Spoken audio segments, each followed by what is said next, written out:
मेरे प्रिय बच्चे, बहुत ही जल्द उन सब लोगों को तुम्हारी कद्र होगी जिनसे तुम बेहद प्रेम करते हो, लेकिन वो तुम्हारा मूल्य नहीं समझते। तुमने अभी तक अपने जीवन में जितने भी दुख तकलीफ झेले हैं वह सामान्य नहीं है। उन सभी को तुम्हारे जीवन में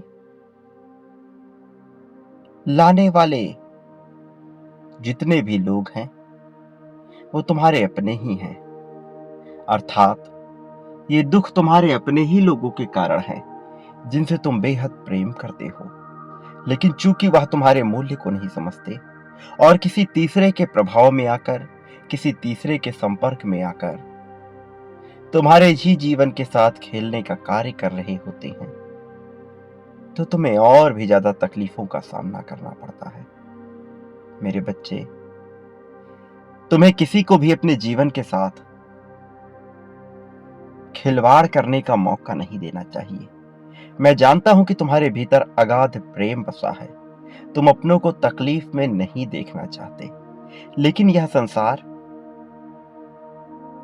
कई बार बहुत हिंसात्मक हो जाता है और यह तुम्हारे लिए ताने और बोलियों के अलावा कुछ नहीं छोड़ेगा। इसलिए तुम्हारा अपना एक वजूद है, तुम्हें यह समझना होगा, तुम्हें फैसला लेना होगा, कई बार कठोर तो कई बार नम्र होकर तुम्हें फैसले लेने पड़ेंगे। जब तक तुम अपने जीवन में एक अहम फैसला नहीं लोगे तब तक तुम वह कुछ भी हासिल नहीं कर पाओगे जो पाने के तुम हकदार हो। प्रिय बच्चे, तुम जो बार बार यह सोचते हो कि आज भी तुम्हें लोग बेहद प्रेम करते हैं, तुम्हें अपनाना चाहते हैं, तो कहीं ना कहीं इस सोच में एक कमी है, क्योंकि जिन लोगों से तुम अगाध प्रेम कर रहे हो, जिनके लिए अपना सब कुछ न्यौछावर कर देना चाहते हो, क्या वह भी तुम्हारे मूल्य को समझते हैं? तुम्हें इसका विचार नहीं करना चाहिए। जो तुम्हें किसी और के लिए धोखा दे सकते हैं, जो तुम्हारी पीठ पीछे बुराई सुन सकते हैं, जो तुम्हारे ना होने पर तुम्हारे बारे में बुरा बोल सकते हैं, बुरा सुन सकते हैं, उनके प्रति इतनी आस्था आखिर क्यों दर्शा रहे हो तुम? कई बार प्रेम करना भी बहुत हानिकारक हो जाता है यदि उसे बहुत समझदारी से न किया गया हो, यदि उसमें सत्यता का अभाव हो, क्योंकि यह सत्यता दोनों पक्षों से होनी चाहिए। तुम्हारा एक पक्ष तो बड़ा मजबूत है, लेकिन क्या अगले पक्ष में भी वही सहमति है या नहीं, इसकी जांच परख करना आवश्यक है। लोग तुम्हारे भोलेपन का फायदा उठा रहे हैं, तुम इस बात को समझ नहीं पा रहे हो। कई बार वह तुम्हें बहुत ही ज्यादा भावनात्मक रूप से कमजोर करके अपना कार्य करवा रहे हैं। तुम कई बार दब जाया करते हो, किंतु यहीं पर तुम्हें अपनी बुद्धि का प्रयोग करना है, चाहे परिस्थिति कैसी भी हो, चाहे कुछ हो रहा हो या नहीं हो रहा हो, चाहे कोई तुमसे कितनी भी विनती क्यों ना कर ले, चाहे कितने ही भीख क्यों ना मांग ले। यदि उसने तुम्हारे साथ अन्याय अत्याचार किया है तो तुम उसे माफ कर सकते हो, किंतु उसे दूसरा मौका नहीं दे सकते। दूसरा मौका देना स्वयं के पैर पर कुल्हाड़ी मारने जैसा है। मेरे बच्चे, तुम्हें मेरी बातों को बहुत ध्यान पूर्वक सुनना है, बहुत ही गहराई से इसके अर्थ में उतर कर समझना है। तुम्हारे साथी ने तुम्हें पाने के लिए सारी हदें पार की हैं। वह तुमसे प्रेम करता है, तुमसे दिल लगाने के लिए उसने कई लोगों का दिल भी दुखाया है, लेकिन क्या तुमने कभी यह परख की कि वह वास्तव में इस योग्य है कि तुम्हारे प्रेम को अपना सके? तुम जो कि जीत की राह पर निरंतर आगे बढ़ रहे हो, क्या अन्य लोगों में वह काबिलियत है कि तुम्हारे जैसी पुण्य आत्मा को प्राप्त कर सके? मेरे प्रिय बच्चे, जब कोई तुम पर अधिकार जताने लगे, जब कोई तुम्हें अनुदान में दी गई भीख के समान समझने लगे, तो ऐसे व्यक्ति को तत्काल छोड़ देना ही उचित है। आसक्ति से अनासक्ति का भाव उत्पन्न कर लेना अपने मन में, यह सबसे बड़ा गुण है। चाहे तुम जीत की भावना में हो, चाहे हार की भावना में, यदि तुम दोनों ही भावना में समभाव रख लेते हो, तो तुम सा ज्ञानी मनुष्य इस संसार में कोई हो ना सकेगा। और यही मनुष्य होने की सबसे खास बात है कि तुम्हें समभाव का प्रयोग करना है। तुम जाने अनजाने में अपने साथी को ही अपना जीवन मान बैठे हो। तुम जाने अनजाने में अपने परिवार को ही अपना जीवन मान बैठे हो। अपने मित्रों, अपने सगे संबंधियों, उन लोगों को जो तुम्हारे सबसे खास हैं, अपना मान बैठे हो। यहां कुछ गलत नहीं लगता तुम्हें? मेरे प्रिय बच्चे, तुम्हारे लिए इस जीवन में सबसे महत्वपूर्ण चीज क्या है, इसका विचार करो। वास्तव में ना यह परिवार है, ना यह धन है, ना ही ये अनुभव है। तुम्हारे जीवन में कुछ सबसे महत्वपूर्ण है तो वह तुम्हारा अपना स्वयं का जीवन ही है। क्योंकि तुम्हारे जीवन जीने की एक समय रेखा निश्चित है। उस समय रेखा के बाद तुम जीवन नहीं जी सकोगे। तुम्हारी जो आयु है उसे पूर्ण होने के बाद तुम जीवन नहीं जी सकोगे, फिर चाहे तुम कितने ही ज्यादा प्रयत्न क्यों ना कर लो, तुम नहीं हासिल कर पाओगे जीवन के जरा सा भी समय को। इसलिए जो जीवन अभी तुम्हारे पास है वही सबसे उपयुक्त है, इसका तुम्हें विचार करना होगा। जब तक तुम अपने तत्कालीन जीवन से संतुष्ट नहीं हो पाओगे, जब तक तुम अपने तत्कालीन जीवन का महत्व नहीं जान पाओगे, कोई और कैसे तुम्हारे महत्व को, तुम्हारे मूल्य को समझ पाएगा। जब तुमने अपनी ही मर्यादा को तोड़ दिया तो भला दूसरों से मर्यादा की अपेक्षा कैसे करोगे? जब अपने जीवन का कद्र तुम्हें स्वयं नहीं होगा तो भला दूसरों से कैसी अपेक्षा करना। और मैं जानता हूं कि तुम में गुण है, काबिलियत है, तुम में क्षमता है कि तुम आगे बढ़ सको, तुम में साहस भी है, बल भी है। तुम वास्तव में हर प्रकार से शक्तिशाली हो अपने बेहतर जीवन को पाने के। और अब जबकि तुम यह पाने के लिए पूरी तरह से हकदार हो, तो क्या तुम्हें इसके लिए प्रयत्न नहीं करना चाहिए? क्या केवल हाथ पे हाथ धरकर बैठे रहना चाहिए, या सोचकर कि अब तुम्हारे वश में कुछ भी नहीं? मेरे प्रिय बच्चे, तुम्हारा यह जीवन कितना कीमती है तुम अभी इसका अंदाजा नहीं लगा पा रहे। लेकिन दूसरों की गुलामी में, दूसरों के आदेशों के तले अपने जीवन को क्यों गुजार रहे हो तुम? तुम्हें दूसरों की गुलामी से, दूसरों के पैरों की धूल बनने से बचना है। तुम्हारा यह जीवन वास्तव में कितना अमूल्य है, तुम अभी इसका मूल्य नहीं समझ रहे, लेकिन आने वाले समय में तुम यह जान जाओगे। धीरे धीरे जैसे जैसे समय बीतेगा, जैसे जैसे तुम और भी ज्यादा आगे बढ़ोगे, जैसे जैसे आशा के बजाय निराशा छाती जाएंगी, तुम्हें एहसास होगा। इसलिए मैं नहीं चाहता कि तुम निराशा के दलदल में डूब जाओ। उससे पहले ही तुम्हें यह आभास हो जाना चाहिए कि तुम्हारा यह जीवन कितना कीमती है। यदि उससे पहले तुम्हें यह आभास हो जाता है तो तुम कभी भी निराशा के बादलों के तले खो नहीं जाओगे। तुम्हें कभी भी निराशा की बारिश में भीगना नहीं पड़ेगा। दूसरों के आंसुओं के तले, दूसरों के आदर्शों के तले अपने जीवन को किसी ओट में जीना नहीं होगा। मेरे प्रिय बच्चे, किसी का साथ लेकर जीवन जीना अनुचित नहीं है, लेकिन किसी के साथ पर ही आश्रित होकर जीवन जीते रहना, यह पूरी तरह से दुराचार है, पूरी तरह से अत्याचार है अपने आप पर, अपने जीवन पर, अपने ईश्वर पर। क्योंकि जिस ईश्वर ने तुम्हें यह जीवन दिया है उसमें इतनी क्षमता है कि तुम्हारा भरण पोषण कर सके। मैं स्वयं तुम्हारे लिए आगे आऊंगा, ब्रह्मांड का प्रत्येक कण तुम्हारे लिए आगे आएगा, लेकिन तुम्हें साहस प्रदर्शित करना होगा। तुम्हें यह दर्शाना होगा कि वास्तव में तुम जीत के योग्य हो। तुम्हें किसी की आवश्यकता नहीं है, ना कि मेरी, ना कि इस ब्रह्मांड के किसी भी कण की, ना कि तुम्हारे अपनों की, तुम्हारे सगे संबंधियों की। यदि तुम्हें आवश्यकता है तो केवल अपने आप की, अपने आत्मबल की, अपने भुजबल की और अपने साहस की। तुम एक साहसी मनुष्य हो। तुम्हें किसी के आश्रित नहीं होना चाहिए। फिर भला तुम अपने साथी को ही अपना सब कुछ कैसे मान सकते हो? फिर भला तुम अपने परिवार को ही अपना सब कुछ कैसे मान सकते हो? फिर भला तुम ईश्वर को ही अपना सब कुछ कैसे मान सकते हो, जबकि तुम में स्वयं क्षमता है वो हो जाने की जो इस ब्रह्मांड का प्रत्येक कण हो जाना चाहता है। क्या तुमने कभी विचार किया कि यदि ब्रह्मांड का प्रत्येक कण सर्वप्रथम एक में समाहित था, एक ही था, वही था, अनंत था, असीम था, मैं ही था, तो आज जब वह विभिन्न रूपों में प्रदर्शित हो रहा है तो क्या उसमें मेरे ही अंश मौजूद नहीं? तो क्या उसमें उस एक के अंश मौजूद नहीं जिसे तुम ईश्वर कहते हो?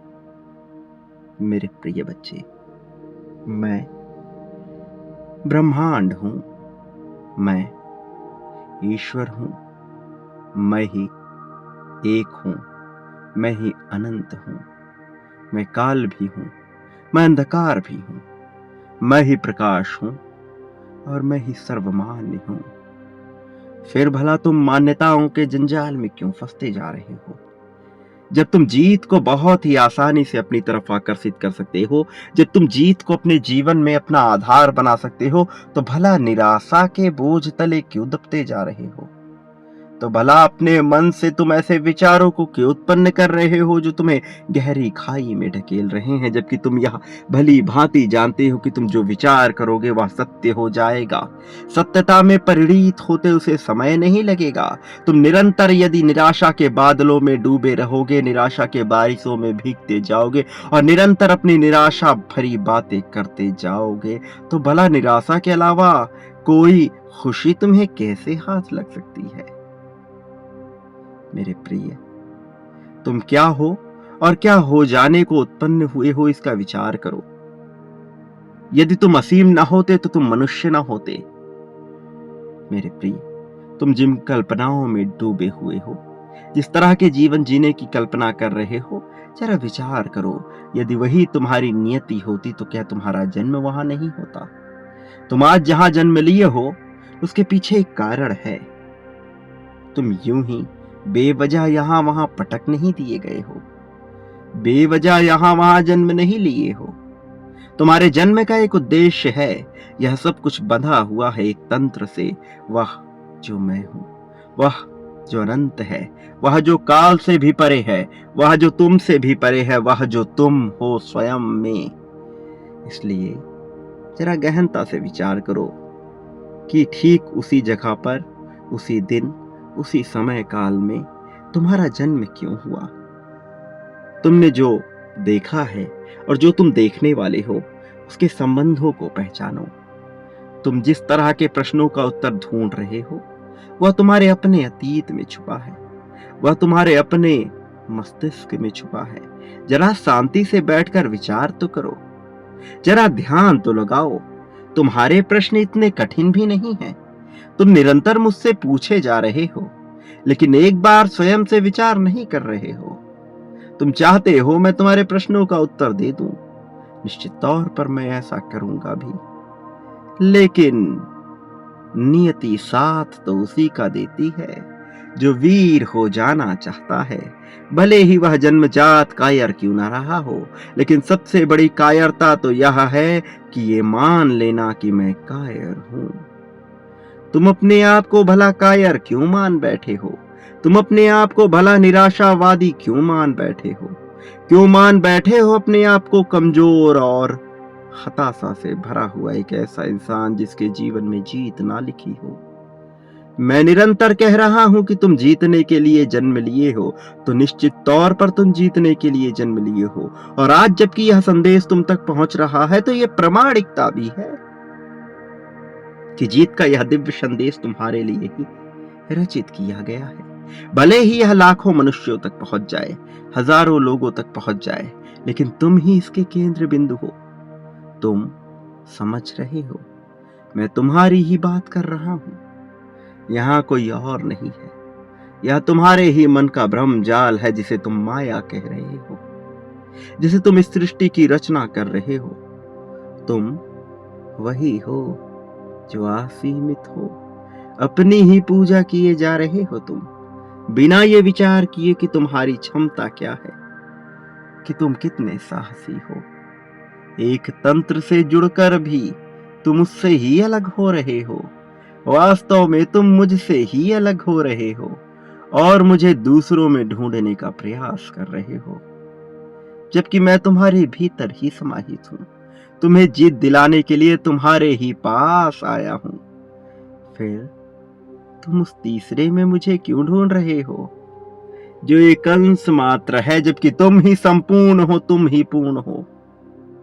तुम और मैं अलग नहीं हैं। जरा अपने मुखौटे को हटाकर देखो, अपनी आंखों पर चढ़े उस चश्मे को हटाओ जो तुम्हारी नजरों को रोक रही है, जो तुम्हें दिग्भ्रमित कर रही है, और विचार करो कि जब भी तुम्हारे जीवन में मुसीबत आई तो तुमने मुझसे क्या मांगा था, तुमने मुझसे क्या छोड़ देने को कहा था, क्या हो जाने को कहा था। क्या तुम अपने वादों पर खरा उतरे हो? तुम सदैव शिकायतें कर रहे हो, लेकिन जरा सोचो कि तुमने अपने कितने वादों को पूर्ण किया है, कितनी देरी लगाई है तुमने। आलस्य से कैसे घिर जाते थे तुम। तुम्हें सब कुछ पता है, तुम्हें जीत कैसे मिलेगी, तुम आगे कैसे बढ़ोगे, तुम प्रगति कैसे करोगे। तुम्हें यह सब कुछ पता है, बस तुम वह कर नहीं रहे हो, बस तुम अपने कदम नहीं बढ़ा रहे हो, बस तुम आगे हो नहीं जाना चाहते। तुम रोज थक रहे हो, तुम भय से ग्रसित हो रहे हो और अपने इस डर को आलस्य का नाम दे रहे हो। वास्तव में तुम आलसी नहीं हो, तुम डरे हुए हो। और मैं निरंतर तुमसे यही कह रहा हूं कि अपने डर का त्याग करो, उस भय का त्याग करो जिस भय का अपना कोई वजूद नहीं है, जो केवल तुम्हारे मस्तिष्क में जन्म लेता है। वह घटना जो अभी घटित हुई ही नहीं है, उसको तुम क्यों सोचते हो? पहले से ही तुम नकारात्मक और सबसे बुरा क्यों सोच लेते हो? तुम निरंतर अपने मन में कल्पना से यह बुनते हो, और जब वह हकीकत होने लगता है, भले ही अन्य रूप में हो, तो तुम शिकायत करते हो, तो तुम डरते हो, तुम मुझसे कहते हो कि ईश्वर ऐसा नहीं होना चाहिए था। जरा विचार करो कि सृजनकर्ता बनकर इसका निर्माण किया किसने था। जब मैंने तुम्हें समस्त शक्ति दे रखी है, तो तुम उसका सदुपयोग क्यों नहीं करते? उसका सकारात्मक अर्थों में प्रयोग क्यों नहीं करते? क्यों बार बार निराशावादी चीजें सोचकर निराशा से भरे हुए ही कल्पनाएं करते हो और विचार बुनते हो ऐसे जीवन का जो कभी घटित होना ही नहीं चाहिए, और फिर शिकायत करते हो कि यह क्यों हो गया? स्वयं से प्रश्न करो। तुम्हारे प्रश्नों का उत्तर तुम्हारे ही अंदर है, तुम्हारे ही भीतर है। अरे अपनी आंखें तो बंद करो, बंद करो अपनी ये आंखें, सुनो मेरी बातों को बहुत ध्यान पूर्वक और मेरे साथ बोलो कि मैं महान हूं, मैं जीतने के लिए ही जन्म लिया हूं, मैं सदैव जीतता रहता हूं, ईश्वर सदैव मेरे साथ हैं, मैं अनंत गहराई में उतर रहा हूं, मैं सदा से ही ईश्वर का प्रिय रहा हूं। इसी कारण से जब भी मेरे जीवन पर मुसीबत आई, वह धीरे धीरे समाप्त होती गई। मेरे प्रिय बच्चे, ऐसा बोलो, निरंतर बोलो, तुम में एक दिव्य ऊर्जा उतर रही है। मैं इस दिव्य ऊर्जा को तुम्हारे भीतर भेज रहा हूं।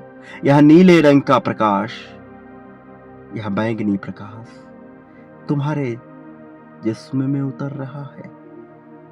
तुम्हें इसका भान नहीं है, लेकिन जो प्रभात होने वाला है, यह खुशियों का प्रभात होगा। यह ऐसा सवेरा होगा जिसमें तुम अकेले होते हुए भी अकेले नहीं होगे। तुम एक हो जाओगे, तुम समस्त हो जाओगे, तुम ही सांसारिक, तुम ही अलौकिक हो जाओगे। तुम वह हो जाओगे जो हो जाना मनुष्य की नियति है, जो हो जाना पराकाष्ठा है। मेरे प्रिय, तुम्हारे जीवन में जो समस्याएं आ रही थीं, वह सदा के लिए नहीं थी। उन समस्याओं के पीछे भी कारण थे, तुम्हें मजबूत बनाने के, तुम्हें कुछ सिखाने के, तुम्हारे भीतर साहस भरने के। लेकिन हर बार तुमने उनसे बचने का उपाय ढूंढ लिया। बजाय साहस दिखाने के, बजाय उसका सामना करने के, तुमने उनसे बचने का उपाय ढूंढ लिया। भला ऐसा क्यों किया तुमने? क्यों नहीं डटकर सामना किया तुमने? क्यों नहीं आगे आए तुम?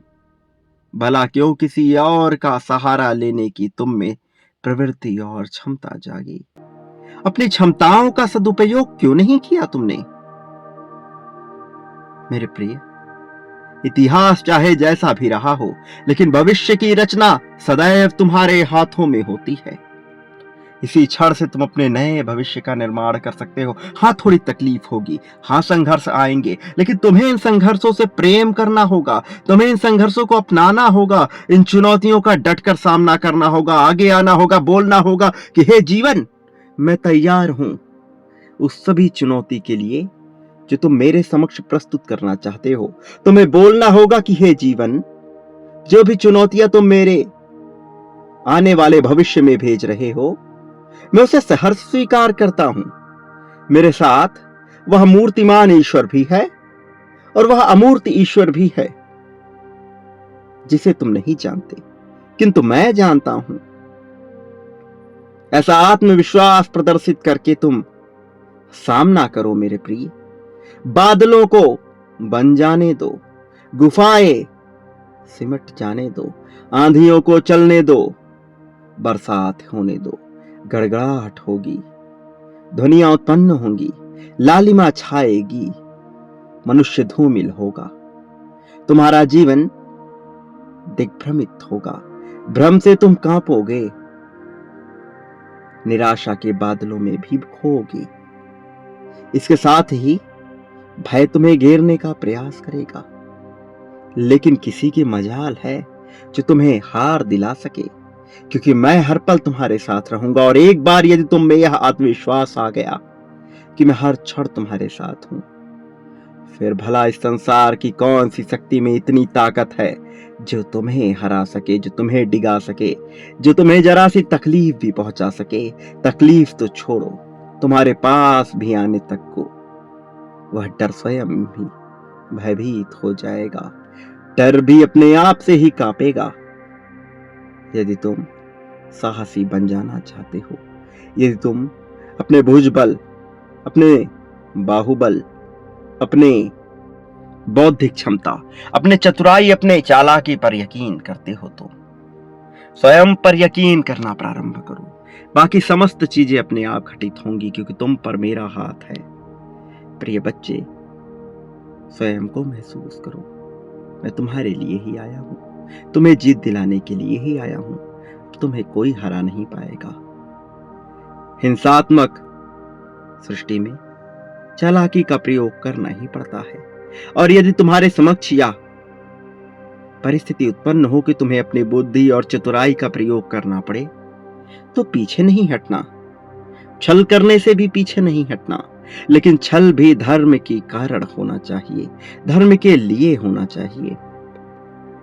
अधर्म के साथ किया गया छल कभी भी फलित नहीं होगा। यदि छल करना भी है तो निडर होकर धर्म के लिए करना।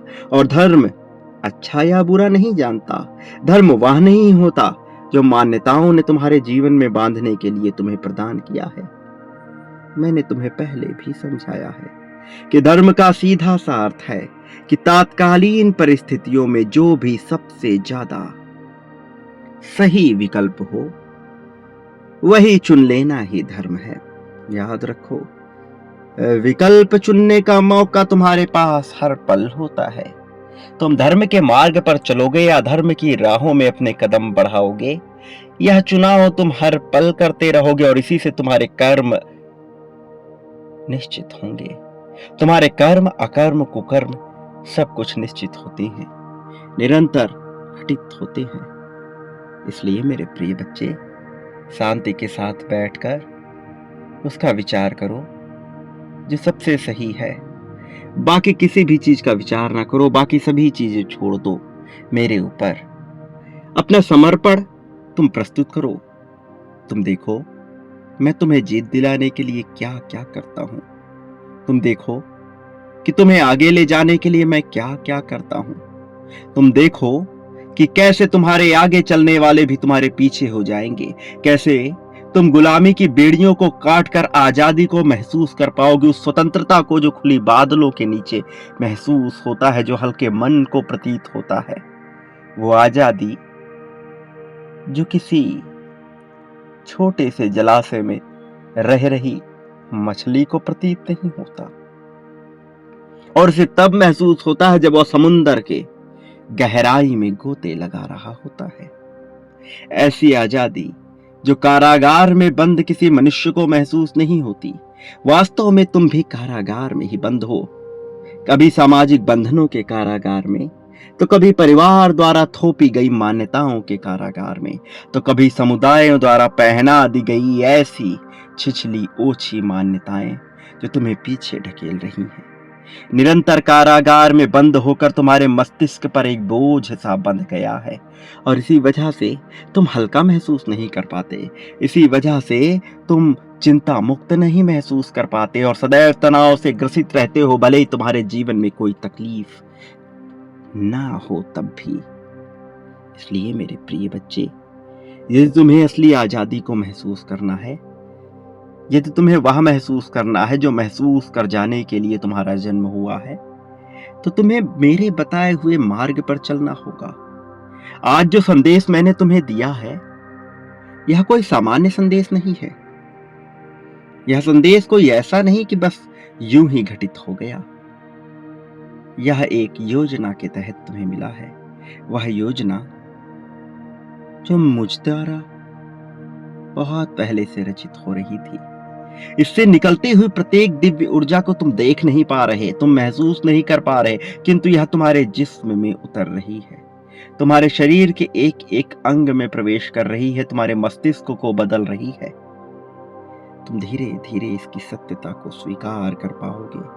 जब तुम बदलाव को महसूस करोगे, जब चमत्कार तुम्हारे सामने घटित होने लगेंगे, अगले 3 दिनों में तुम्हारे साथ जो जो होगा तुम उसे देख पाओगे, और फिर तुम पाओगे कि तुम वह नहीं रहे जो आज से पहले हुआ करते थे, कि तुम बदले हुए प्राणी होगे, एक ऐसे मनुष्य होगे जिसके भीतर भय का नामो निशान नहीं होने वाला।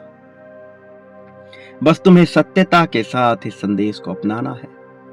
और एक बात याद रखो मेरे प्रिय, तुम इस संसार में जो भी बांटते हो, बदले में भी अपने लिए वही प्राप्त करते हो। फिर चाहे तुम प्रेम बांटो, धन बांटो, त्याग, समर्पण, हिंसा, अहिंसा, द्वेष, आलिंगन, समर्थन, सहयोग, सौहार्द, सहानुभूति, संपत्ति या कुछ और जो बांटोगे, बदले में अपने लिए भी वही कई गुना ज्यादा होकर प्राप्त करोगे। इसकी शुरुआत तुम्हें मुझसे ही करनी होगी। जो तुम मेरे प्रति भी बांटोगे, अपने लिए भी वही प्राप्त करोगे। इसलिए मेरे प्रिय बच्चे, तुम निडर होकर अपना जीवन जियो। मैं आ रहा हूं तुम्हारे लिए, तुम्हें जीत दिलाने के लिए। मेरे आने वाले संदेशों की सदैव प्रतीक्षा में रहना है, क्योंकि मैं अवश्य आऊंगा तुम्हें जीत दिलाने के लिए, तुम्हारा समर्थन करने के लिए तुम्हारे पास आऊंगा। मेरे होने से तुम्हें ताकत महसूस होगी, मेरी शक्तियां सदैव तुम्हारा संरक्षण करेंगी। मेरे प्रिय बच्चे, मेरा आशीर्वाद हर पल में तुम्हारे साथ होगा। मेरे आशीर्वाद की सहायता से तुम हर पल जीत की सीढ़ियां चढ़ोगे। प्रिय बच्चे, सदा सुखी रहो और इसी क्षण अपने जीत की पुष्टि करो। संख्या 1111 लिखकर तुम्हें यह पुष्टि करनी होगी कि तुम जीत को अपनाने के लिए पूरी तरह से तैयार हो। कि तुम चाहते हो कि ईश्वर तुम्हारे जीवन में जीत ही जीत भर दे, कि तुम चाहते हो कि तुम्हारे जीवन में प्रेम के भंडार और धन के पूरे भंडार खोल दिए जाएं। मेरे प्रिय, संख्या 1111 अवश्य लिखो। मेरा आशीर्वाद सदैव तुम्हारे साथ ही रहेगा। सदा सुखी रहो, तुम्हारा कल्याण होगा। खुशियां बांटते रहो, यही तुम्हारा धर्म है, तुम्हारा कल्याण होगा।